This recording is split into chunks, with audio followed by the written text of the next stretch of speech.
राधे राधे, जय श्री कृष्णा। मैं सीमा सिंह आप सभी को सादर प्रणाम करती हूँ। आज मैं आपको गणेश चतुर्थी व्रत कथा सुनाने जा रही हूँ। साथ ही हम गणेश भगवान की कहानी भी सुनेंगे।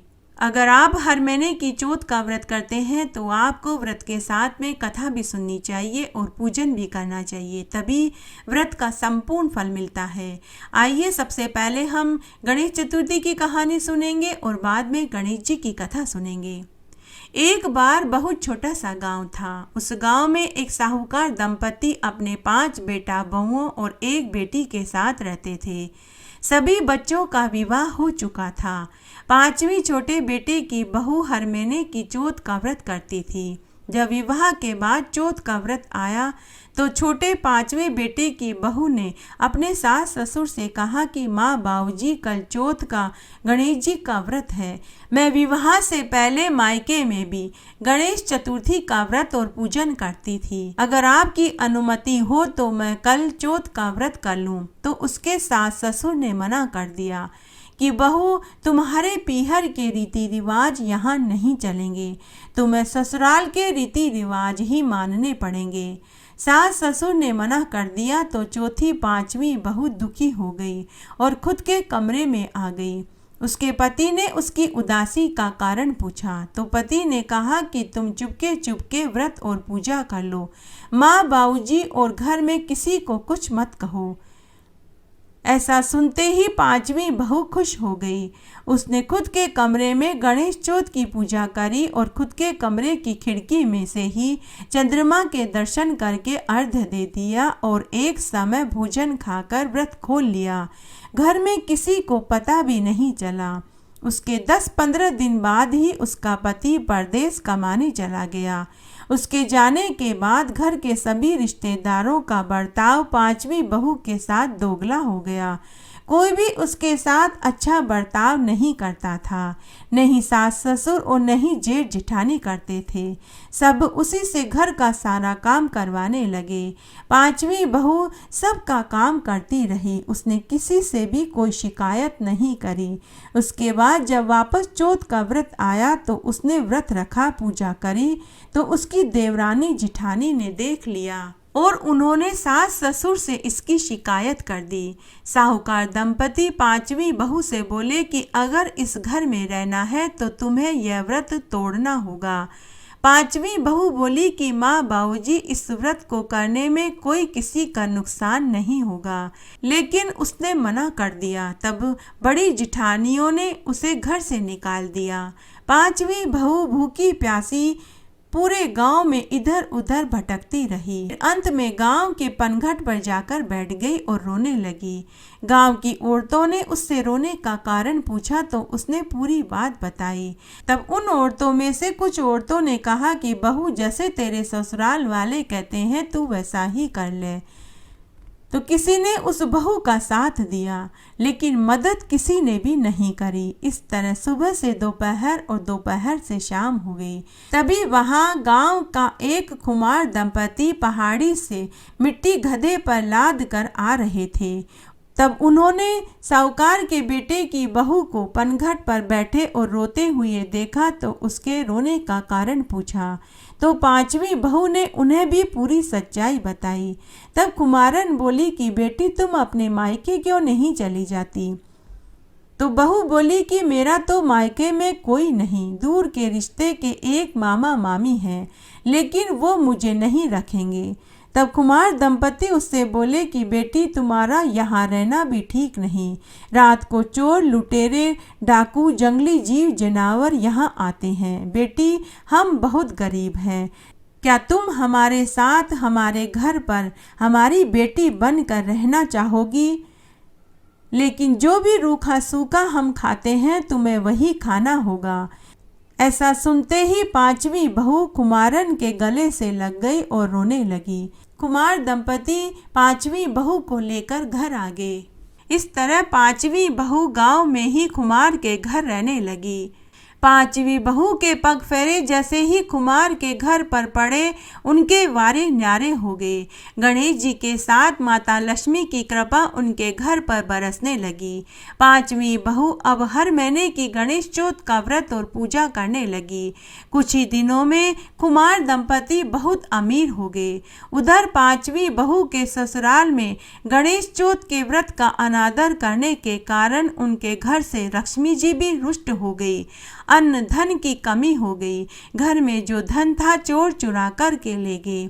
वे दाने दाने को मोहताज हो गए। देवर जेठों की लगी लगाई नौकरी चली गई। दो रानी जिठानियों को बच्चे पालने के लिए दूसरों के घरों में झाड़ू पटका करना पड़ा। कपड़े सिलने लगी। इस तरह समय बीतने लगा। 8 बरस के बाद पांचवा बेटा खूब सारा धन कमा कर के घर लौटा। घर की दयनीय हालत देखकर वह दंग रह गया। उसने देखा घर में सभी के कपड़े फटे हुए थे, बाल बिखरे हुए थे। उसे घर में उसकी पत्नी कहीं दिखाई नहीं दी। उसने अपने माता पिता और भाई और भाभीियों से पूछा कि मेरी पत्नी कहाँ है।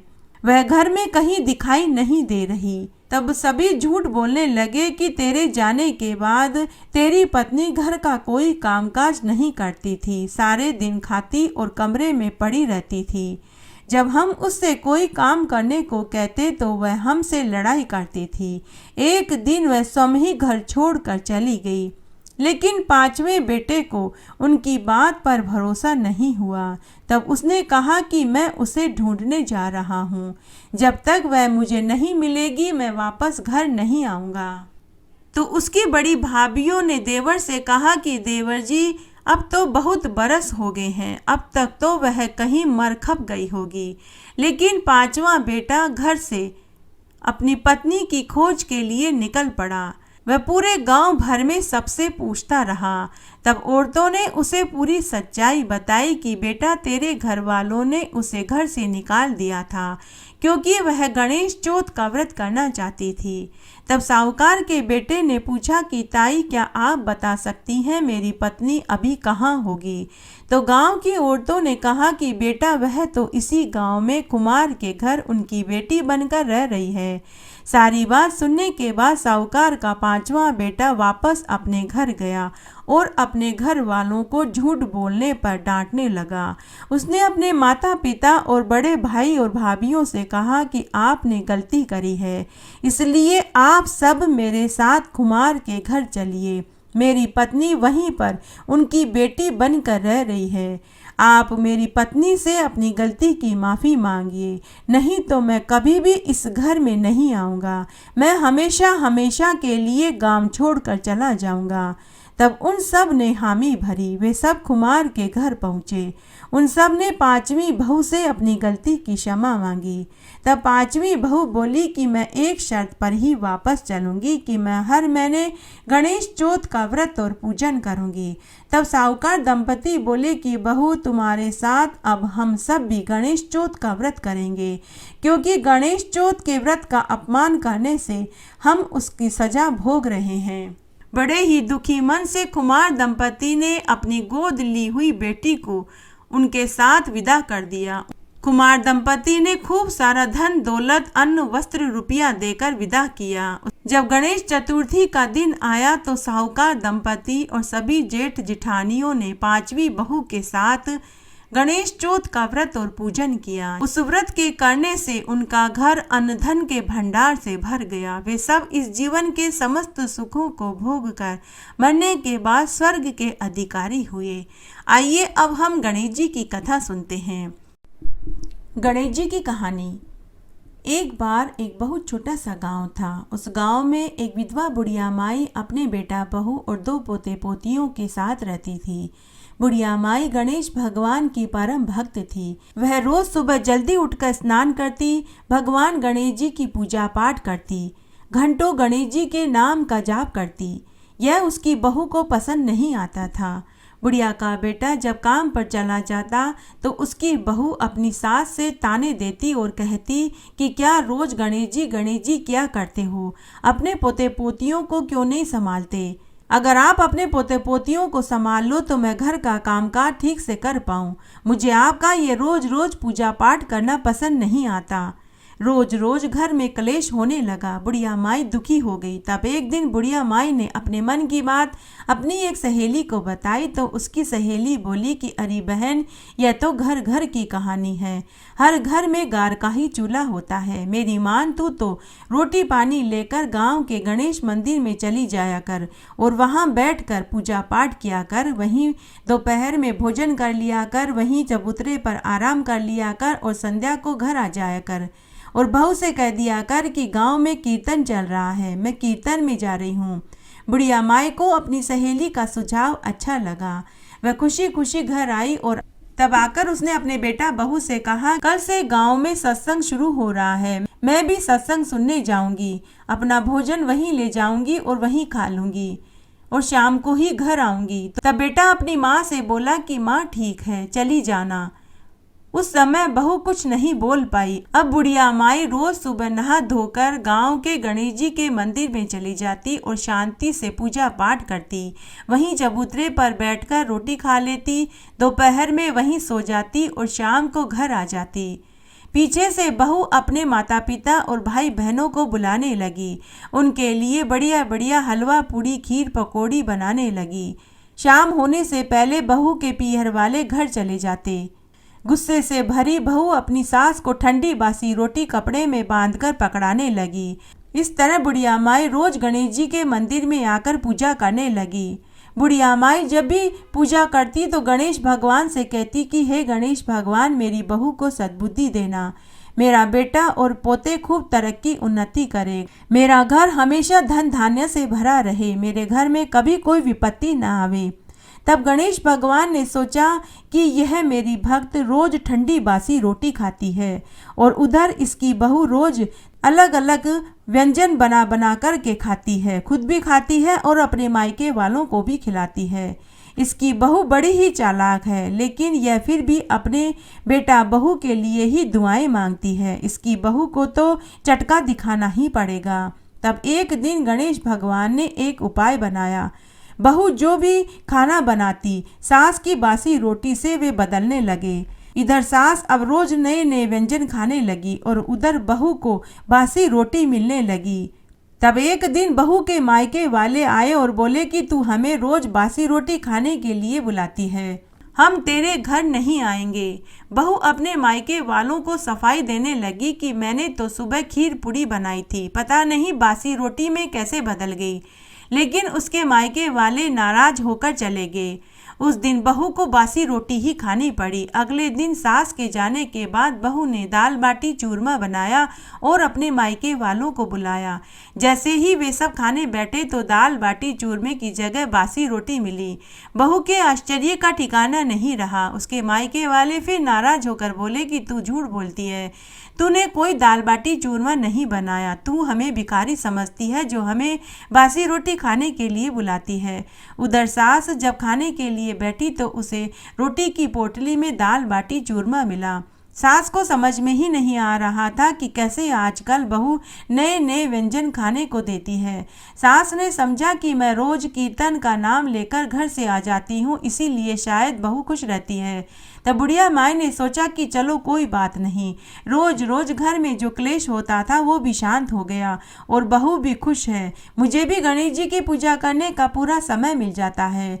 तब एक दिन बुढ़िया माई की बहू ने अपने पति से व्यंजनों का बासी रोटी में बदल जाने वाली बात बताई और कहा कि आपकी माँ कोई जादूगरनी है, वो ही यह सब करती है। तब बुढ़िया माई का बेटा बोला कि मेरी माँ भला ऐसा क्यों करेगी। दूसरे दिन बुढ़िया माई का बेटा काम के जाने की बात कहकर घर में ही छिप कर बैठ गया। उसने यह बात न तो अपनी पत्नी से कही और न ही माँ से कही। बुढ़िया माई जब कीर्तन का नाम लेकर जाने लगी तो बहू ने बासी रोटी कपड़े में बांध कर के दे दी। बुढ़िया माई खुशी खुशी रोटी की पोटली लेकर चली गई। पीछे से बहू ने मालपुए और खीर बनाए और अपने मायके वालों को बुलाया। जैसे ही वे खाने बैठे तो बर्तनों को खोला तो मालपुए की जगह बासी रोटी और खीर की जगह कांदा पड़ा हुआ मिला, क्योंकि बहू ने उस दिन अपनी सास को बासी रोटी और कांदा ही पोटली में बांध कर के दिया था। उसके पति ने सम देखा था। उस दिन भी उसके मायके वाले नाराज होकर चले गए। बहू ने वापस दुखी मन से बासी रोटी और कांदा खाया। उसके पति के आश्चर्य का ठिकाना नहीं रहा। वह चुपचाप घर के पिछड़े दरवाजे से बाहर निकल गया और माँ को गांव में ढूंढने लगा, लेकिन उसे माँ कहीं नहीं मिली। तभी उसकी माँ की वही सहेली मिली तो उसने अपनी माँ के बारे में पूछा कि मौसी, मेरी माँ कीर्तन का नाम लेकर रोज घर से जाती है, लेकिन गांव में तो कहीं कीर्तन कहीं सत्संग नहीं हो रहा। मौसी, क्या आपको मालूम है कि मेरी माँ कहाँ जाती है?